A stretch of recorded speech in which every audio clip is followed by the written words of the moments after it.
Tompoko lahy sy tompoko vavy tolorana ny araba ho antsika rehetra manaraka an'izao fandarana dinika eto amin'ny fahitalavitra MBS sy ny onjam-peo ny 5.4 FM izao harivariva ny alatsinainy fahaenina ny volana martsa taona 2022 amin'ity an'io ity sika dia resaka mahakasika kokoa ny vehivavy satria ity herinandro ity raha antsika malala fa iresahana mahakasika an'izay resaka 8 martsa andron'ny vehivavy izay fankalazana maneran-tany dia tsara raha hitondrantsika resadresaka ihany koa no mahakasika an'izay ankoatra ny fiainam-pirenena mazava ho azy tsy maintsy ho resahana ao anatin'izao fandarana izao amin'ity an'io ity dia Ramatoa Arifina Rahelsoa no hiaraka amintsika atao anatin'izao fandarana izao sady mpanao politika no mpanao gazety ny filohan'ny vehivavy ny Tokotiko Madagasikara eto Analamanga ihany koa ny tenana marahaba tompoko nanaiky nandray anjara sy ny vahiny atao anatin'izao fandarana izao dia miarahaba ny avitra dia miarahaba ny mpijery rehetra amin'izao fandarana dinika izao harivariva izao dia eo koa ny arabanan'ireo izay any ampitan-dranomasina na eto Madagasikara manaraka ny fandarana. Arak'izay dia na ny any ampitan-dranomasina ary manaraka an'izao fandarana izao amin'ny alalan'ireo tambazotra tserasera maro ny YouTube sy ny Facebook ao anatin'izany kopahan-tanany anareo rehetra manaraka an'izay ihany tsy hanavana moa izany na ny vavy na ny lahy.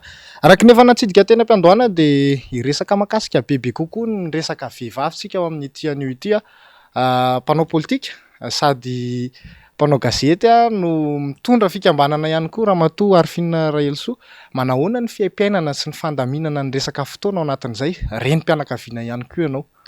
Ie, mazamazana ihany aloha le zavatra atao satria ianao zany sady jerena ny tokantrano sady ny tena koa manano tena fa tsy hoe mbola eo ny fanambadiana zany dia mijery ny tokantrano mijery ny fiainana mahatoko politika ao anatin'ny Tokotiko Madagasikara dia mitarika amin'ny vehivavy tia eto Analamanga eo koa ny fikambanana maro nanana fikambanana tany Elasora fa izao aloha izy mipetrapetraka kely dia fandaminana fotoana aloha dia tena hoe alamy marak'izay fahafahany tsika mpanao gazety moa zany misy ny reportage atao iny tsy maintsy enjehana rehefa ilaina ny olona rehefa misy ny any amin'ny faritra dia eo amin'ny resaka politika indray iny zany mila hoe alamina tena mandamina tsy hoe isan'andro akory dia hoe mivory na maninona fa misy fotoana zany ny hitondrana ny fivoriana dia rehefa izay ilay zavatra atao izay moa ny ainana dia tsy maintsy hatrehara.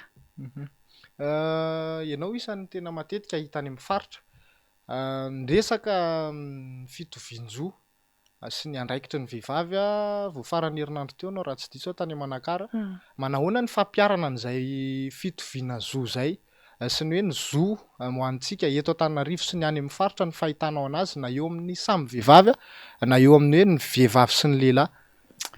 Le hoe mitovy zo aloha dia zavatra efa nirintsika vehivavy izay niriny ny vehivavy mihitsy izany hoe mba hitovizan-jo eo amin'ny lehilahy sy ny vehivavy nefa raha ho antsika eto Madagasikara dia sarotsarotra ihany izay zavatra satria mbola misy izany le kolotsaina mihitsy izany tsy mety hoe entina vehivavy dia raha amiko manokana izany ilaina le fitovian-jo kanefa ny kosany tsy hitovy velively aloha ny lehilahy sy ny vehivavy eo amin'ny hery sy ny tanjaka fa ny saina kosa aloha dia samy manana izay zany tokony hoe izay zany hoe tsy maintsy tsika vehivavy zany amin'izao tokony hoe mba hanana fiovampenitra mahery vaika zany tsika hoe amin'ny fiainana mihitsy hoe mba hiditra tsehatra amin'izay amin'ny raharaha politika satria tsika koa hoe maro anisy tsika mahatsapa hoe misy ny fahasahiranana mianjady amin'ny tokantranontsika tsika raha hoe misy zany tsika zany mikarakara ny tokantrano dia ao daholo ny ahafantarana hoe ny zavatra ilaina atao amin'ny tokantrano dia ny ankizy ny sakafo ny fanabeazana ny rehetrarehetra dia eo amin'ny politika zany tokony efa hiditra tsara rehefa hisaorana moa izao fa efa maro ny vehivavy aloha nefa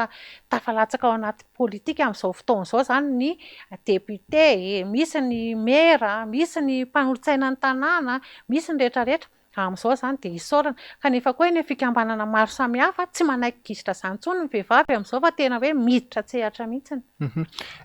Hiditra ao anatin'izay resaka vehivavy miantsehatra amin'ny politika izay tsika rehefa avy eo fa somary tiako hiverenana kely mahakasika an'ilay eny anivon'ny fiarahamonina resaka kolotsaina mandrisika ianao hoe mila miditra ny vehivavy satria ny vehivavy mahafantatra bebe kokoa amin'ny resaka fiahinany ao an-tokantrano fotsiny no raisitsika inona no ataontsika hoe bagage na hoe zavatra tokony ananan'ny vehivavy ahafahana mirotsaka amin'izay mandresy an'izay resaka hoe kolontsaina izay satria edivanareo foana le izy nefa ny somary raisiko ihany kely ihany aty hoe raha misy fibatana latabatra maniliky nareo vehivavy ao anatin'izay fa tsy maintsy ny lehilahy ihany vatan-tena ny lehilahy ihany no mibatan'izay ahoana no ataontsika hoe adisisika na fomba hitondrana ahafahana mandresy an'izay resaka kolontsaina sy ny nivon'ny fiarahamonina amin'ny ankapobeny izay. Aminahy zany dia firaisan-kina amin'ny vehivavy aloha tsy maintsy hatrehany e. Mila miray hina tsika vehivavy izany. Dia matoa tsika manana fikambanana dia ao tsika mikeo-doha hoe ahoana ny fomba ataontsika izany. Ohatranahy izao tany Mananjary tamin'ny faran'ny herinandro io zavatra tsy resaka politika nandanako tany fa tena hoe fizarana zavatra ho an'ireo sahirana tratran'ny Trabony. Dia izaho mampanao gazety izany sy mba hoe olona atokisan'ilay olona ao anatin'ilay fikambanana izay Soleil Marmay izay. Dia lasa izany nandeha nakany. Dia hitako izany ilay vehivavy tena hoe efa tena misy olona hoe teraka kambana izao tany ao amin'ilay vehivavy ity. Fa izaho hozy izy tsy nety nanariny zanako hozy izy fa tena nitaizako. Ary efa 10 taona ilay zaza amin'izao. Tsy nanino izy ny fiarahamonina koa tsy naninana azy. Dia mba mila resena izany ilay kolontsaina. Raha ohatra ka hoe kolontsaina tena hoe entina hoe hanambaniana ny vehivavy dia tokony efa hajanona meo zavatra. Tokony hiadsika vehivavy izany amin'izay zavatra izay. Efa manomboka hoy ahy izany any amin'ny faritra izany tena tratran'io efa ny Antananarivo efa tratran'ilay teknôlôjia vaovao angambany sy ny vaovao rehetrarehetra mandalo eto daholo dia efa mba hoe lefilefy izay. Fa any amin'ny faritra izany tena mampalahelo. Kanefa kosa ny vehivavy izany efa manomboka mihitsy tsy manaiky hoe tsy handray anjara izany amin'ny resaka politika sy amin'ny resaka hoe fanoherana ny hoe zoan'ny vehivavy izany hoe hidirana mba ho latsaka ambonimbony kokoa izany ny vehivavy amin'izao. Izany hoe misy fitakiana resaka ndraikitra hifampizarana na ny hoe responsabilité partagée ve izany ao anatin'ilay izy? Tena misy mihitsy satria raha izany izao tsy ho vitako irery ny hanao an'izy ohatra hoe izaho fa tsy maintsy misy izany ny fiarahana dia eo izany ilay mikao-doha izany dia tsy maintsy izany ianao manaparitaka an'izay zavatra azonao izany. Somary hiditra kely ihany tsika mahakasika anao ny raha nahita moa izany nisy an'ireny fampidirana ponja mahakasika ny resaka fanaova gazety sy ny fahalalahana maneho hevitra sy miteny ireny sao dia mba afaka ho tantarainao aminay androany satria fotoana ihany koa nararotana satria any angatana izany hoe mba fijoroana vavolombelona manahoana ny fiaim-piainana ny fampiarana ny ataontsika hoe zoa amin'ny maha-olombelona any anatin'ireny fonja ireny nanahoana ny fiainan'ireo namana malagasy indrindra moa izany ny vehivavy resantsika manokana ao anatin'izay any anivon'ireny fonja ireny. Izaho izany aloha tena niditra ponja iray volana ny tany ponja nahitako zavatra be da be izany izay iray volana izay. Tena hoe mafy. Tsy fidiny an'ilay izaho izany tsy mametsiny an'ilay olona ao amin'ny fonja izany ny pôlisy sy ny ohatran'izany tsy mametsiny an'ireny olona ireny fa ilay izy izany tena ilay fiainana amin'ny ankapobeny mihitsy izany mahatonga an'ilay fiainana tsy manjary any anatin'ny fonja dia tsy fandraisana andraikitry ny fanjakana. Ilay izy izany izaho izao tamin'izany gadra izany tsy nampozina andro sabotsy no niditra tany. Amin'iray ora sasany teo niditra mihitsy dia tao anatin'izay tonga avy any ny sakafon'ny voafonja mangahazo.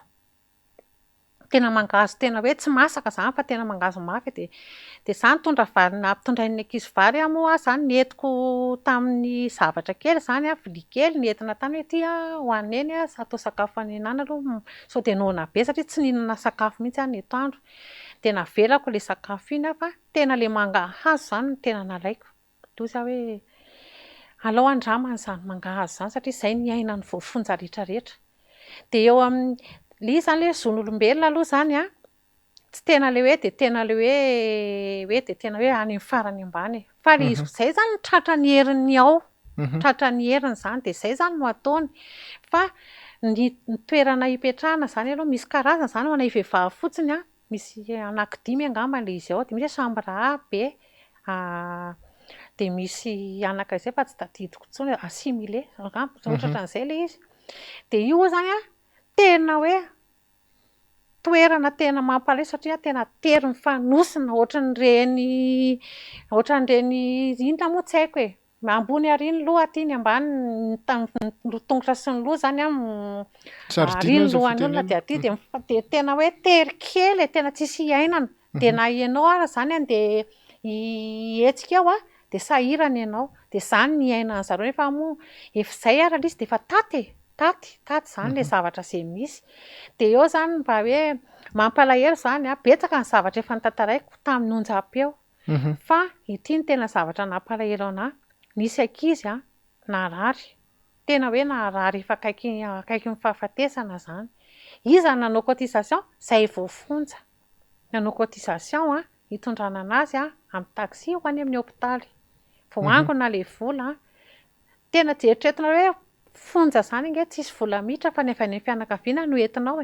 nefa mbola mahafoy zany le fonja le olona voafonja vehivavy zany teneniko zany dia nakambana zany le vola dia tia ny frais taxi eo ampanaovana le taratasy indray iny ny tena nahela indray maty any le vehivavy tena ontsa ny foko tamin'izay hoe izao hoe ny ainana ambulance iray ve dia tsy misy ao am-ponja dia tokony tsy mila taratasy hoe amboarina be zany rehefa hoe tena olona efa marary fa tokony tonga dia vao marary iny dia entina dia avy eo amboarina miadana ny taratasy tsy misy nga zany ny toeram-pitsaboana ao anatin'ny fonja misy toeram-pitsaboana ao fa fanafody aloha zany tamin'izaho tany fa izao aloha tsy haiko izaho moa efa roa taona mahery izay ny tany dia amin'izao tamin'izany aloha hoe ohatra hoe fanafody kelikely efa marary voantazo ohatr'izany misy dokotera mihitsy ny ao fa rehefa tena hoe aretim-be dia tsy maintsy miditra hôpitaly izay le izy dia tokony misy zany ambulance mba miandry kely fa zany dia tsy voavidy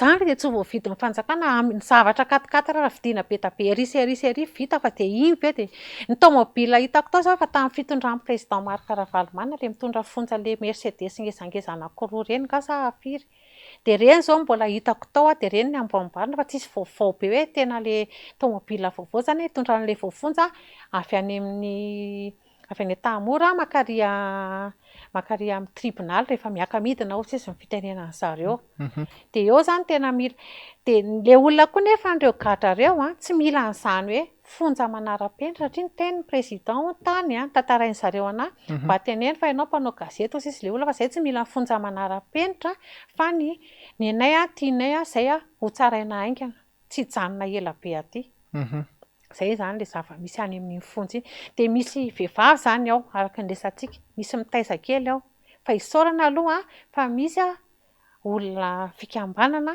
mikarakara andreo dia mampianatra ny zanaka rehefa fonja fa raha tsy zany aloha dia angambany dia asa izay zany tena zavatra takin'ny any anatin'ny fonja amin'izao hoe nitsarana anazy haingana fa tsy hoe AMD dia ao AMD dia za koa eto zany mbola miteny foana raha vao resaka gadra tsisy tombontsoa antsika ho an'ny fanjakana managadra olona tsy nangalatra tsy nanina fa resaka politika ny ampidirana ponja olona eo zany tena teneniko mihitsy ary za tena mbola miady mafy an'izany hoe tsisy tombontsoa anareo nga izao nanagadrana anahy inona za ty ary finina kely inona ny zavatra vitako za nge tsy havita hoe hitondra firenena tsy havita ninina nanonga-panjakana dia inona ny tombontsoa azonareo raha nampagadrainareo za nefa noho ny nanagadranareo anahy vao maika fantatry ny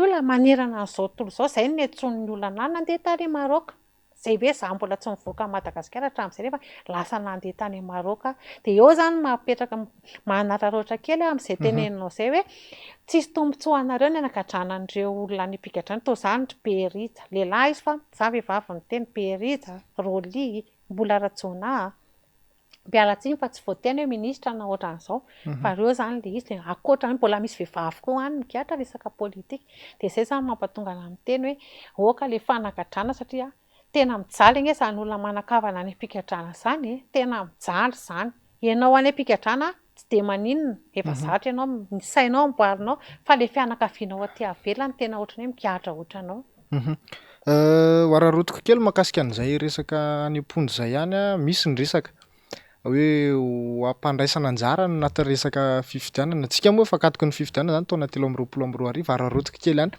fa ny hevitrao makasika an'izay no nahita ny zava-nitranga rehetrarehetra any mahita ny fiam-piainana tany ny hoe ampandraisana anjara ny olona migadra amin'ny resaka fifidianana manahoana ny mety fahitanao ny fahafahana manatanteraka an'izay resaka izay?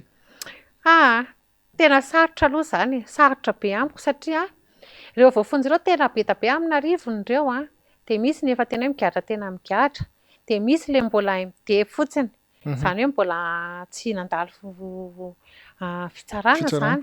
Dia ahoana moa ny hanavahana an'ireo rehefa ny fitsarana an'ireo ary mbola sarotra be ny hahavitany, dia ahoana ny ahafahana hoe haka ny anaran'ireo tsirairay dia hoe zato izy resaka dalo izany amiko tena marina tena tsy possible mihitsy ny hahavitana an'izany sady tsy mitombina, fa raha hoe any ivelany izy raha ohatra izao mivoaka amin'ny fonjy izy amiko ka mbola tsy tena hoe migadra, izay angamba ny hoe afaka atao anaty lisitra hoe mbola tsy voasazy. Fa raha hoe ao amin'ny fonjany andeha hanavahana an'izany ohatran'ny tena sarotra be izany. Maromaro ihany resaka teo, resaka te hiverina amin'ny resaka eny anivon'ny fiarahamonina amin'izao fotoana izao, resaka harcèlement na resaka violence na hoe herisetra maro isan-karazany, ara-nofo, ara-tsaina, ara-moraly, ara-batana sy ny ohatran'izay. Manahoana ny fahitanao ny fiarahamonina amin'izao fotoana izao satria manjaka ihany koa tao ao ny resaka ataontsika hoe fanolanana sy ny herisetra miatra amina vehivavy tsy voaela akory vao iray volana lasa angamin'izay nisy an'ilay tovovavy tany Atsimon'Nosy tsisy voamaso anankiroa no hita ny fatiny. Manahoana ny fahitanao an'izay fiainana eny anivon'ny fiarahamonina izay? Tena miova ilay fiainana tena mbola tsisy tao anatin'ny 80 taona angamba izany zavatra izany, tena tsisy, fa tena ilay toe-tsaina izao lasa miova be mihitsy, lasa tena mampalahelo hoe inona raha mahatonga an'ilay olona hanao an'izany zavatra izany, na ny tena raha tena tonga saina hoe inona no nampahatonga an'ilay olona. Fa io izaho izany amiko ny mpitondra fanjakana no tokony hanome ohatra tsara. Nefa amin'izao anie ao amin'ilay mpitondra fanjakana misy zavatra hafahafa jerevonareo amin'ny Facebook fa isan'andro dia misy zavatra foana miseho, dia iny alain'ny olona tahaka hoe ohatran'ireto raha manao ka ahoana izay no tsy hanao, io nge ny exemple avy any ambony rehefa ianao no tena manao ny tsara mandeha ho azy ny fiainana. Izaho izany mbola mahatsiaro foana tamin'ny andron'ny président Marc Ravalomanana hoe taiza no nahitanareo an'izany zava-doza izany, taiza mbola tsy nisy izany, izao izy mipoitra. Dia amiko izany ilay fiainana mihitsy izany lasa miova miratsy, izay ilay hoe simba izany ilay toe-tsaina, tena tsisy fanajana intsony na hoe ray aman-dreny sy zanaka ange amin'izao tsisy, ka dia hoe mety daholo izany izay atao, fa ny hiratsirana ray aman-dreny tahaka ny inona moa amin'izao, dia ino ny anaran'ny olona, ino ny anaran'ny olona dia hoe mety, fa na izany na tsy izany kosa aloha tena anjarantsika malagasy tsy voatery hoe mpitondra ihany izany no manao an'izay zavatra, fa anjarantsika mila tonga saina mifampitaiza, dia antsika renim-pianakaviana izany izay no tena ilaina antsika hoe taizao tsara ny zanakitsika, omeo ny zavatra hoe tena sahaza mendrika hitondrana ny tokantrano izany, fa tsy sanatria hoe tsika indray no hanome anazy toe-tsaina hoe hafahafa.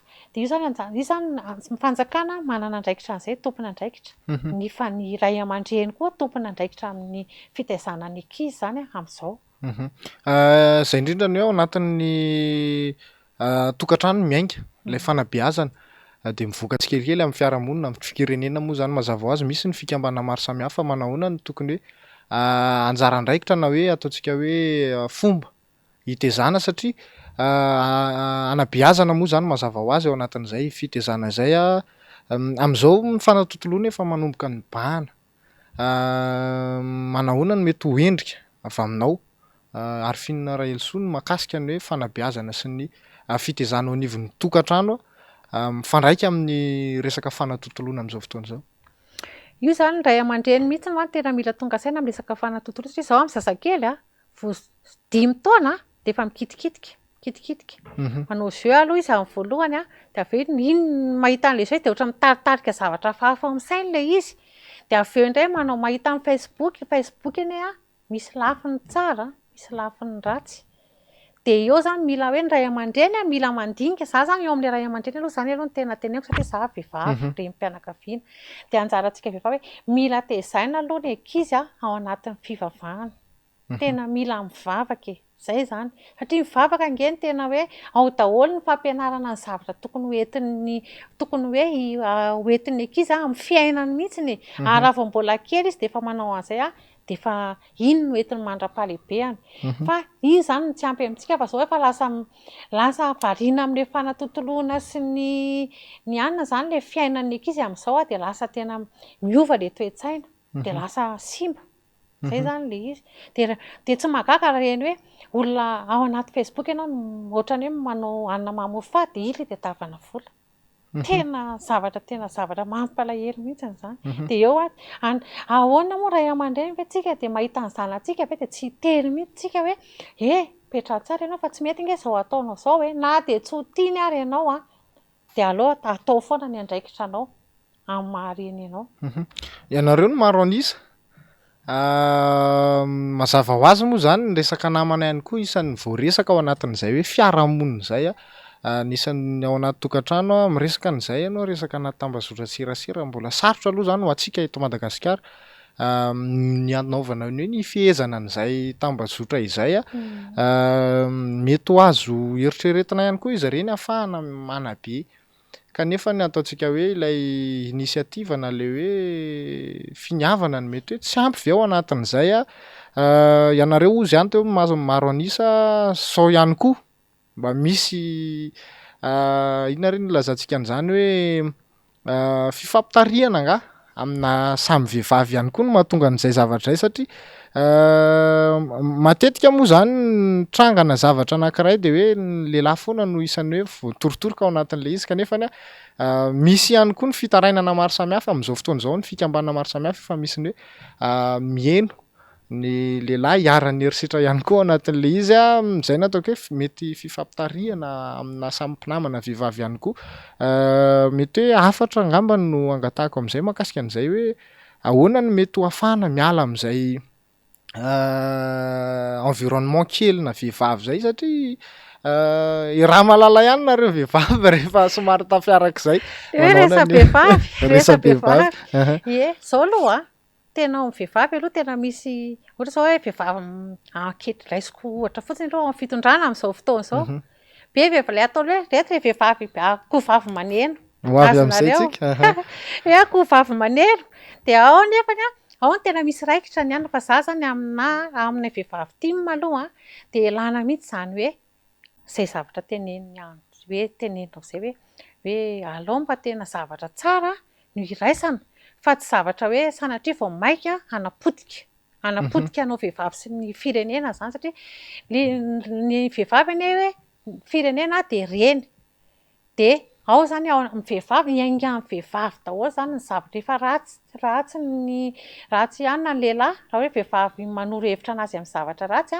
dia tsy vao maika tsisy zavatra mandeha fa rehefa tsara ilay vadinao tsara ny olona eo akaikinao mandeha ho azy ny rehetrarehetra sy milamina ny saina fa tsika zany ao anatin'ny vehivavy ao anatin'ny fikambanana maro betsaka aloha ny tena hoe tsaritaka amin'ireny fikambanana ireny dia izay zany no elana dia hoe alao mba hiova amin'izay izay ilay toe-tsaina fa mila hovaina foana hoe ao anatin'ny fikambanana zany mitarika zavatra amin'ny tsara hoe inona ny zavatra mety ohatra hoe fikambanana iray zany izao ohatra hoe manao zavatra hoe fampianarana ao anatiny mbola ho avy moa izay ataon'ny vehivavy tia fa izao aloha mbola sahirana be amin'ilay hoe lisy-pifidianana ity dia mbola mifatoka any izany aloha ny saina hoe tokony miditra ao anaty lista daholo ilay vehivavy dia mitarika ny namany izany fa aminay zany ao aoriana kely rehefa tena milamindamina dia tena hoe zavatra hita tao hanatsarana ny fiainan'ilay vehivavy mihitsy izay tena atao.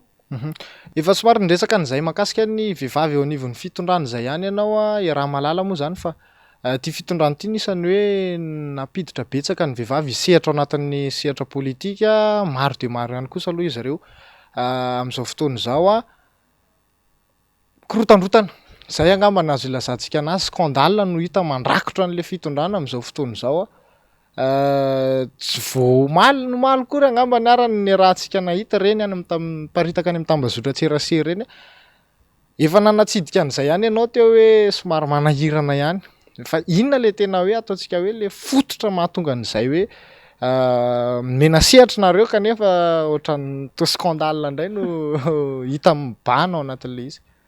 Tamin'ity fitondrany ity aloha tena zany tena hoe nanomboka hatramin'ny voalohany mihitsy ary tsy ny akoho vavy tsy ny vehivavy ihany koa samy manena fa misy lehilahy koa fa ny akoho vavy aloha no tena be da be zany raha atao fomba fiteny zany hoe akoho vavy maneno fa tsy hoe akoho vavy maneno ilay olona zay zany. Zay zany vao nanomboka mihitsy ity fitondrana dia efa nisy zany sahotahotaka ao anatin'ireo vehivavy ireo minisitra samy minisitra miady. Ny tia kosa zao vao maly ity zany no teneniko satria ity ny ao amin'ny ambasady Madagasikara ny Paris zany dia misy vehivavy zany any dia nitenenina zany hoe io tena olona tena mpanao inona moa ohatrany hoe tena tsy refesy mandidy zay zany le izy dia misy avy ato amin'ny zareo ihany manao publication contre vao maika manamafy hoe tena tsy izy io fa tena pasaika niady trano mihitsy zay tena amin'ny resaka tehamaina angamba zany mety ny andeha hatramin'ny fikasitanana ozy izy tena mampalahelo zany raha hoe zay le tereko anao hoe any amin'ny resaka any ambony no manao exemple ratsy mankaty ambany dia zao ny fiainan'ny firenena.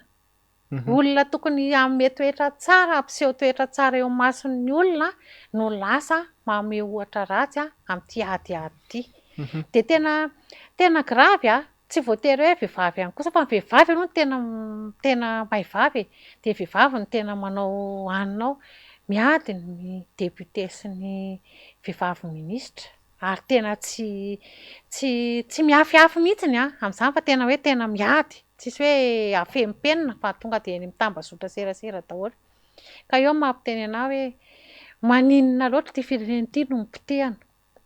Ilay vehivavy alainy zareo koa hoe za aloha tsy miteny hoe manam-pahaizana fahaizana aloha mety misy ny fahaizana fa tsy voatery hoe manam-pahaizana dia manana traikefa fa ny traikefa ilaina rehefa hitantana firenena zany ianao tsy ho vaina isaky ny mihetsika tia ny dirikabon'ny présidence miova impiry avadika ny eo ihany ny eo tsy mba olona hoe manana traikefa ny olona alaina marina fa manam-pahaizana izay vehivavy ireo tsy miteny hoe tsy mahay ninina ireo fa le izy kosa ny aloha tokony mbo jerena ihany hoe firenena ange ty anany ity dia eo indray ny mpanolontsaina atao lehibe indray olona efa lehibe dia aveo nefa iny miteniteny foana rehefa aveo manaratsy ny olona ao aminazy ihany tsy ny vehivavy ihany ny tena ratsy eo amin'ilay firenena mitondra fanjakana ao le miteniteny foana sy miady fa izy samy izy mihitsiny no tena hoe miady zany zareo mihitsiny raha manontolo dia misy hoe ty olony ihany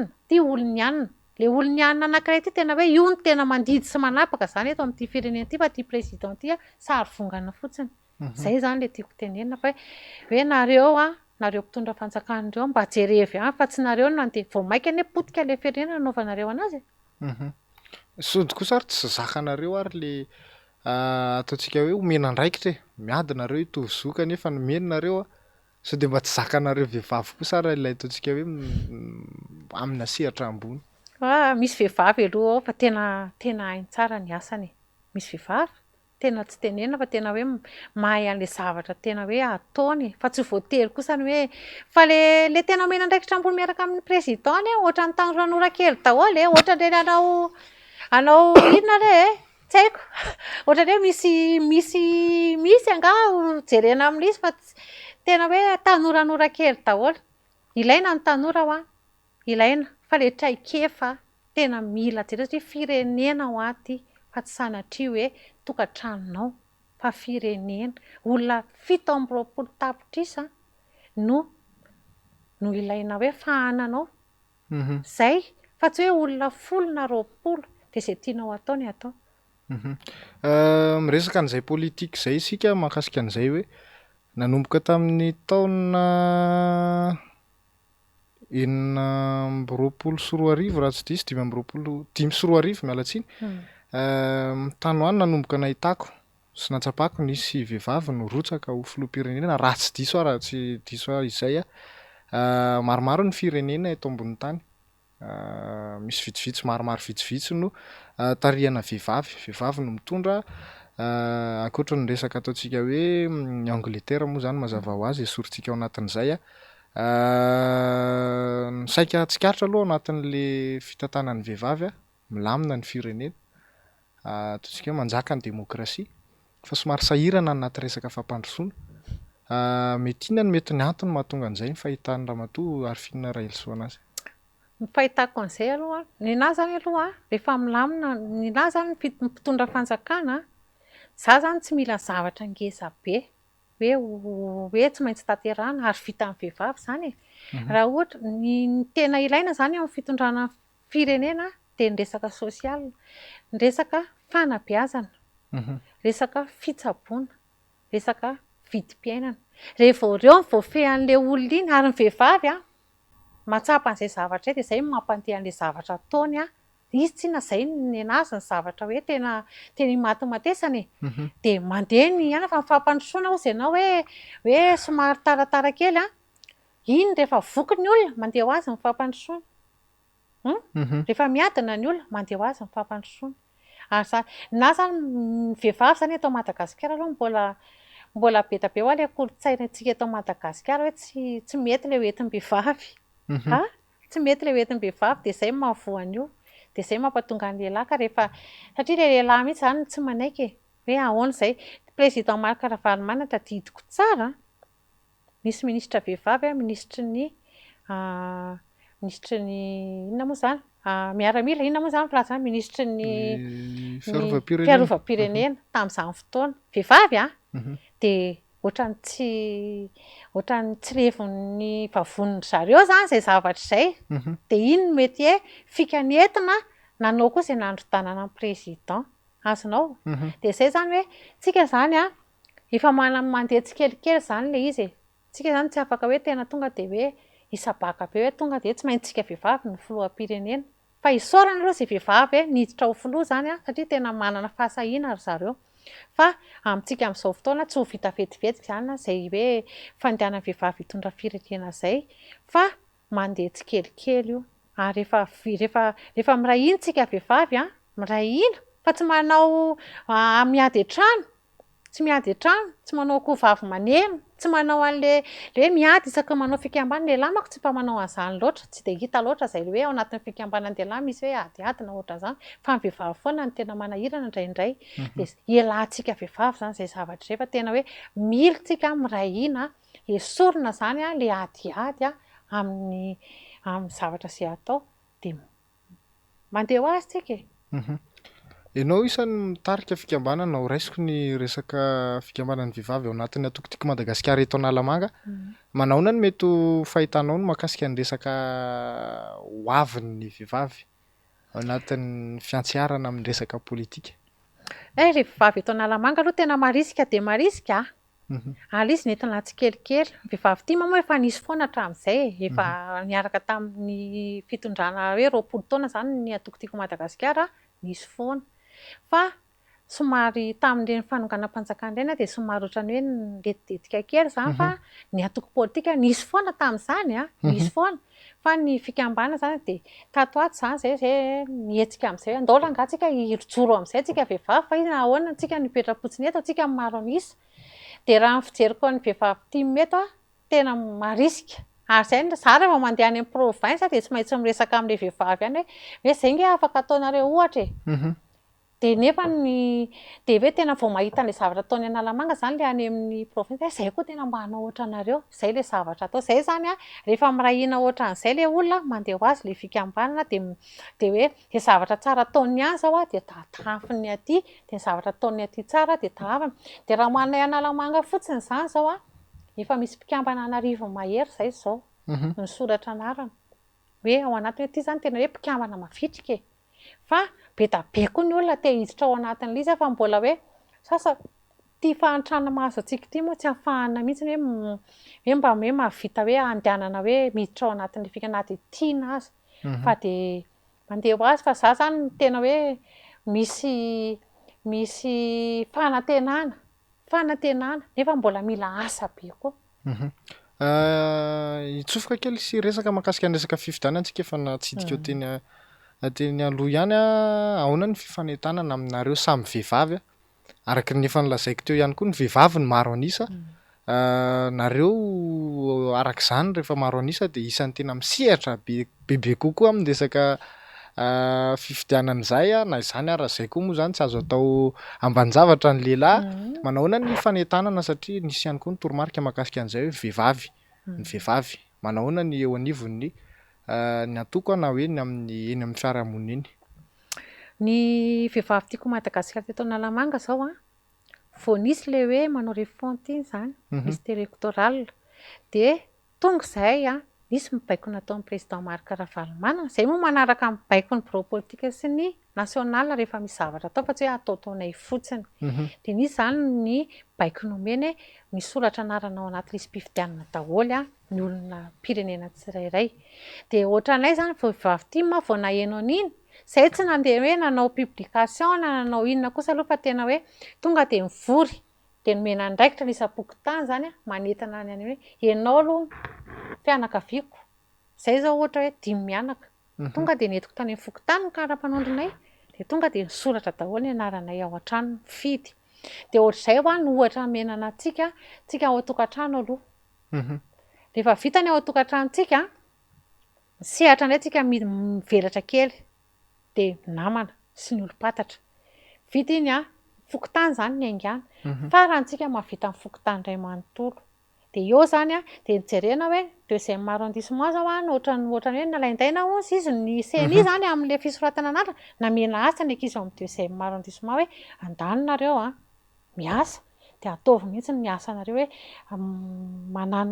manentana ny olona hiditra ao anaty satria sao de manenina za efa nanenina amin'izany ka tsy te ho tonga an'izany intsony hoe tsy soratra anarana zany.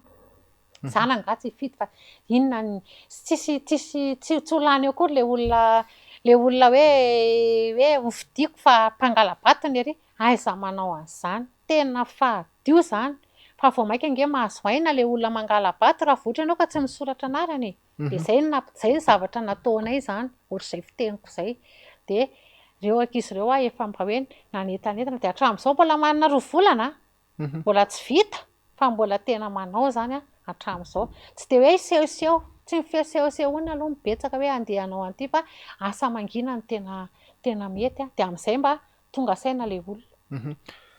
Mialohan'ny hidirantsika sy fatohantsika ao anatin'ny resaka valomartsa moa zany mazava ho azy satria ity herinandro ity natokana ho an'izay fa na izany na tsy izany resaka mahakasika ny vehivavy foana ihany ianareo no mahita ny ao an-tokantrano ianareo no tena azo lazaina hoe misokajy ny vola ho avoaka amin'ny andavanandro sy ny herinandro ny ray volana rehetra manao ahoana ny fahitanao ny fiainam-pirenena amin'izao ny fidangany vidim-piainana ny asa sy ny manodidina an'izay sao de afaka mijery afaka mitondra fijery politika mahakasika an'izay satria ianao vehivavy mpanao politika ihany koa.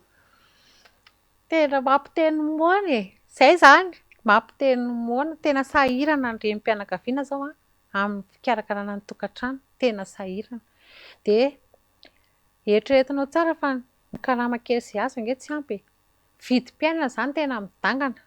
Za zany manome ohatra foana tamin'ny président Marc Ravalomanana tamin'izany ange vidina menaka tena mora lazaina fa hoe nanao ampimamba ny macro ampimamba ahoana moa fa tena fananana masina ange misy ary ny olona izay mora no alaina fa tsy ianao kosa ve de hoe hitomany hoe andeha ataovy lafo fa iny no vidinay foana fa matoa ny olona mividy na aiza na aiza de iny no mora. Politika ny fanjakana amin'izao tsy misy fijerevana an'izany raha vao taitaitra Facebook ny ainany ny politika ataon'ny zareo mijery Facebook midangana be vidim-piainana midangana indray minisitra modimidina eny Anosy de mijery ampidiny le mpivarotra Anosy be indray ny ampirehatina andeha ampidina ny vidin'entana zany ve de tokony atao mandeha zay natao hoe la misy ny asa sosialy mandeha ary misy mpianatra tsy manangan-tsaina ry ananina fa anona iny indray natao izay ahafaty an'iny ao amin'ny Facebook de tonga de avy tonga de hoe ajanona amin'ny asa le ajanona tsy mianatra le ankizy fa maninona moa fa angaha de tsy mba misy zavatra azo hoe hitenenana anarina ankizy ireo fa tsy tonga de sazy foana nomena an'le ankizy. Olona ankizy anareo afaka tenenao hoe tsy fombantsika izany manao an'izany fa ny fananganan-tsaina tena zava-dehibe amin'ny fiainana io ny sainantsika io ohatra izany teneniko izany de izay no mampatonga anahy miteny hoe maninona tsika ny hoe zavatra tonga dia ohatr'izany ny zavatra atao hoe mihaino Facebook dia tonga dia manan-tanteraka. Mandeha arỳ ny lalana, izany resaka sosiala daholo amboarina ny lalana arỳ amin'ny autoroute. Tonga dia vitaina ao anatin'ny amin'ity taona ity 20 kilometatra dia menomenona ny olona izao. Tsy aiza akory izay 20 kilometatra vita fa izao raha mbola tsisy mody lasa indray midina any ministra dia mody miseho. Ohatr'izay foana izany ny fiainantsika eto Madagasikara. Ary izany ny hitondrana ny firenena ity tsy ho tafavoaka izany mihitsy. Politika tonga matotra, mahitsy izany no tokony atao fa tsy hoe mampifalifaly kely vetivetika dia avy hitomany rehefa avy eo. Izay izany ny zavatra tiako tenenina amin'iny. Dia eo izany no ny vehivavy izany mahatsapa ilay zava-misy dia izay ange mampatonga anahy miteny foana e. Tsika izany aloha dia zavatra ataontsika vehivavy ialana amin'ity zavatra sarotra be ity dia aleo manaraka ny zavatra tsy moramora aloha tsika izany satria efa io izy io ka atao ahoana ary? Tsy afaka hanao inona tsika, tsy afaka andeha hiady tsika amin'ny basy, tsy afaka anina fa dia ataovy aloha ilay misoratra anarana. Izay aloha izany, rehefa vita ny fisoratana anarana mandeha indray ny zavatra rehefa avy eo. Rehefa lany ny olona izay apetrakantsika anjarantsika amin'izay ny tena hoe miady amin'iny olona iny hoe izao efa izao ny hadivantsika hatramin'izay mba tanterahana kosa e. Izay.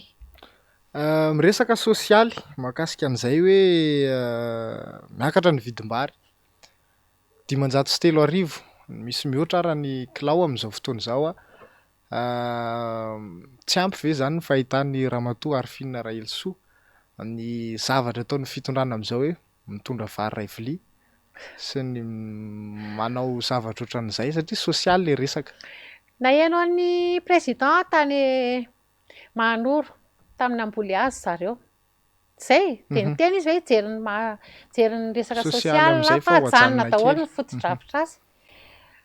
Tsy izay akory nefa ilay zava-misy fa mbola manaonao ihany ty nefa ilay zavatra tsy mandeha amin'izay laoniny akoriny. Izaho izao tany ninona moa ty izy tany Mananjara izay izany sisa izaho vao tonga tamin'ny maraina.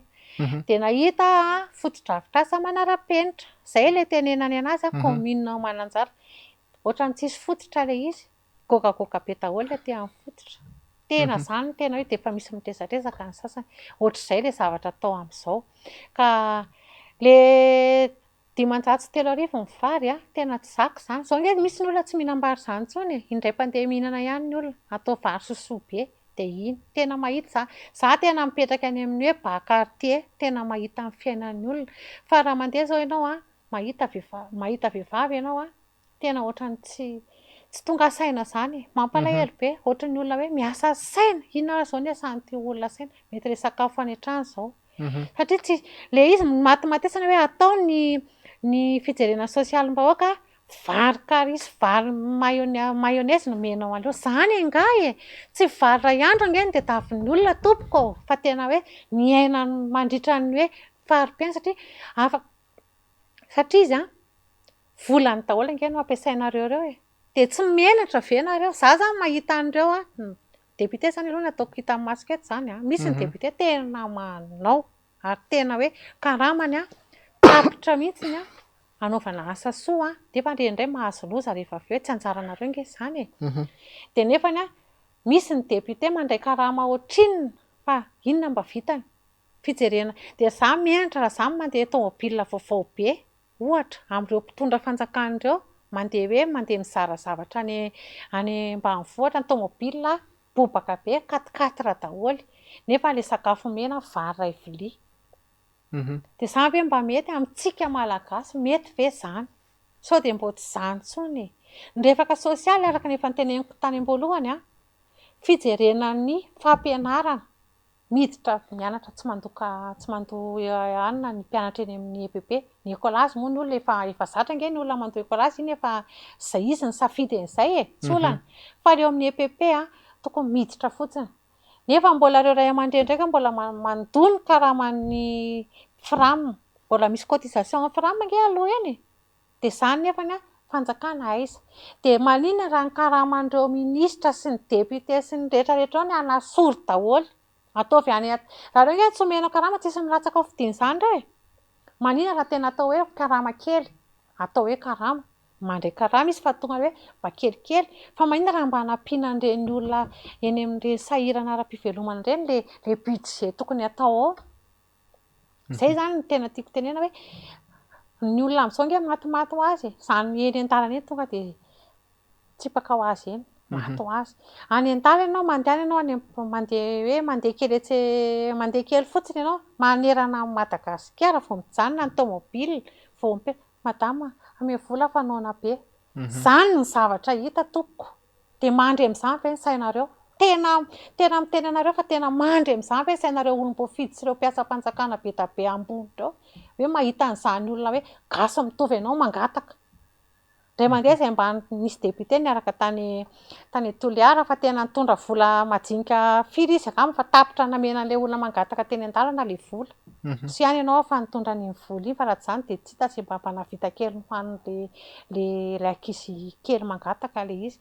Ka eo izany izaho izany tena hoe mitondra fijeriko hoe tena olona tsotra tsy hoe mpanao politika be. Tsy hoe inona fa tena hoe amin'ilay fahitsiana izany dia tena hoe mba jerevo ny mpiray tanindrazana aminao tena mahantra.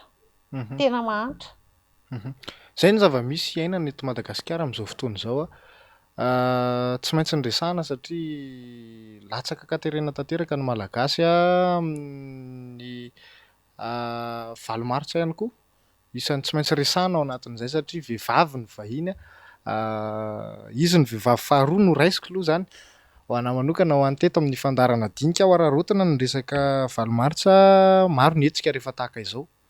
Nitondra inona teo anivon'ny fiarahamonina, nitondra inona teto amin'ny firenena, nitondra inona nisam-batan'olona ho anareo vehivavy moa izany no resaka eto.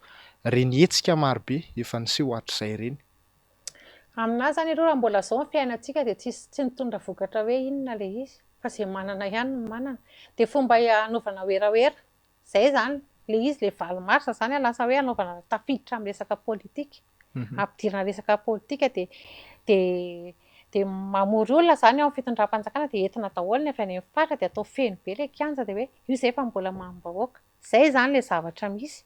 Dia rehefa mpanantenana aloha engany mba ho tanteraka rehefa mpanantenana hoe tsy hitondra tanam-polo mody ireo fa misy zavatra hoentiny any amin'ny toerana misy anazy izay ny rariana.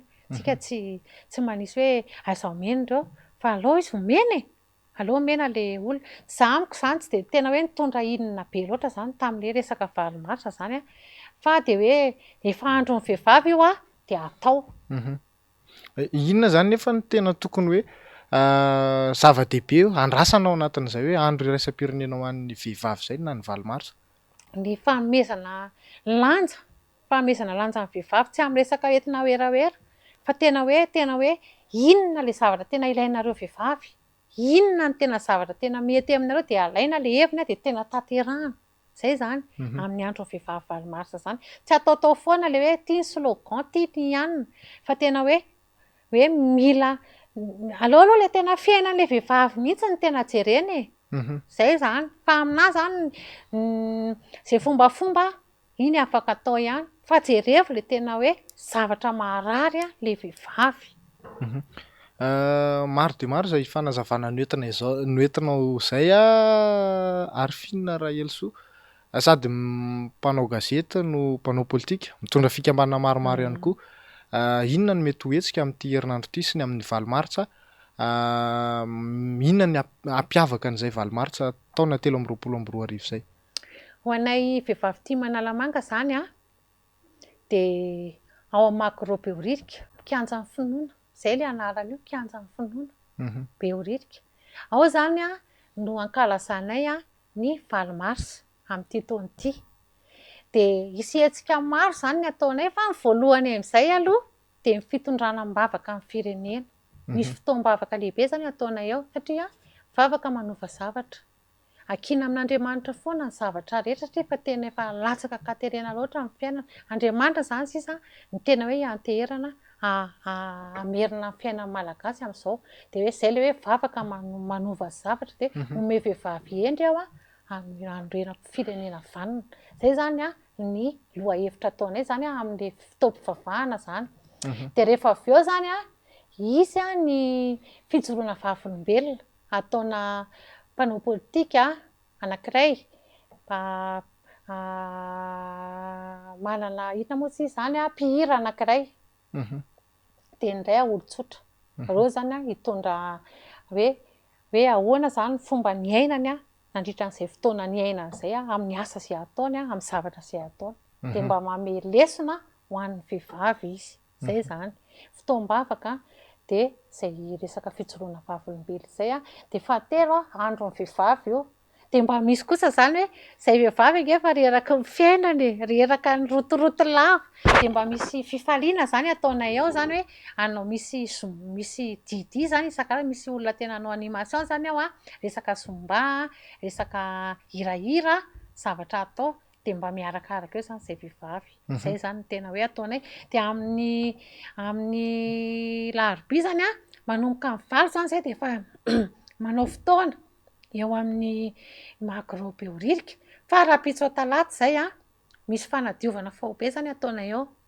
Satria tsy mety raha hoe hanao zavatra nefa mba hadiovina tsara zany ilay toerana. Madio ao fa mbola diovinay ihany koa. Anaovana an'ilay izy, anaovana sy hametrahana ny zavatra izay tokony atao anaovana an'ilay hetsika amin'ny sabotsy. Tsotsotra zany ilay zavatra atao amin'io.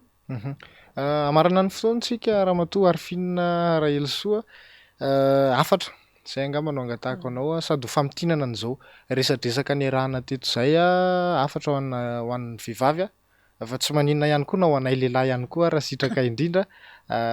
Ramatoa Arifinina Rahelsoa. Ie, ny afatra zany ho antsika rehetra. Vehivavy aloha amin'ilay 8 marsa ahisoro ny tahotra. Tsika tena vehivavy milamina. Ankalaza ny 8 marsa tsika fa sanatria hoe hanao zavatra hafahafa. Ankalaza ny 8 marsa. Dia mila tonga zany tsika, mila mampiseho firaisan-kina. Tsy vehivavy tia ihany atsoika eo fa misy ny vehivavy mitovy firaisan-kevitra amin'ny tia kanefa tsy tafiditra ao anaty resaka politika izy hoe tianao dia antsoina zany satria ireny izy daholo zany ianareo, tsy hanavahana zany n'iza n'izy. Dia manainga antsika rehetra zany mba ho tonga zany satria androntsika vehivavy io. Misy zavatra betsaka ny zavatra ho hitantsika ao dia mahafinaritra ny fiarahantsika. Dia ny afatra ho an'ny rehetrarehetra zany dia kion-dalana ity iainantsika vahoaka malagasy. Tena hoe raha amin'ity tsika ny tena ratsy ny zavatra ratsy hoe zavatra izay atao dia mety tena ho potika ary vary lava. Ka dia mila tsika na lehilahy na vehivavy na tanora midira tompoko ao anatin'isy mpifidianana. Jerevy ny anaranao. Mandehana mankany amin'ny fokontany fa iza miandry olona izany dia jereva fa izay izay aloha zany ny antom-pisiantsika amin'izao fanoratana anarana ao anatin'isy mpifidianana. Izay ny rehetrarehetra izao efa miteny izany fa mahagaga fotsiny maninona ny mpitondra no tsy mba manentana olona amin'ilay izy. Inona no antony? Izay mampatonga tokony hahatonga sainantsika. Izay zavatra izay hoe tsika olon-tsotra indray sy ny aty amin'ny fanoherana no tena manainga ny olona hilatsaka ao anatin'isy mpifidianana. Fa maninona ny mpitondra atao tsy mba naheno sa zany tsy naheno. Misy antony eo fa dia atsika izao mila an'izay zavatra izay satria efa tena latsaka katerena loatra ilay firenena. Misaotra indrindra dia misaotra indrindra ny hafitra amin'ny nampiatrano anaty eto amin'ity fandaharana dinika ity. Mankasitraka ny mpijery. Ankasitrahany ny Ramatoa Arifinina Rahelsoa nanaiky ny vahiny tato anatin'ny fandaharana, mpanao politika sady mpanao gazety no filohan'ny vehivavy tia Manalamanga ihany koa ny tenany nanaiky ny vahiny tamin'ity harivariva ity nafahana namela belatra ny izay resaka mahakasika ny politika ny am-pirenena, ny vehivavy ihany koa indrindrindrindra satria fetinareo amin'ny alarobia ho avy izao. Ankasitrahany anareo rehetra tany an-tokantrano nanaraka ny fandaharana hatramin'ny farany nonay fa nafahana nitondra hevitra sy zavatra afaka isaintsainana ity fandaharana ity tamin'ity anio ity. Ankasitrahana ihany koa nareo manaraka n'izany fandaharana izany any anatin'ny tambazotra tserasera rehetra any. Mametraka ny mandra-pitafa tompoko lasy tompoko avy amin'ny manaraka indray.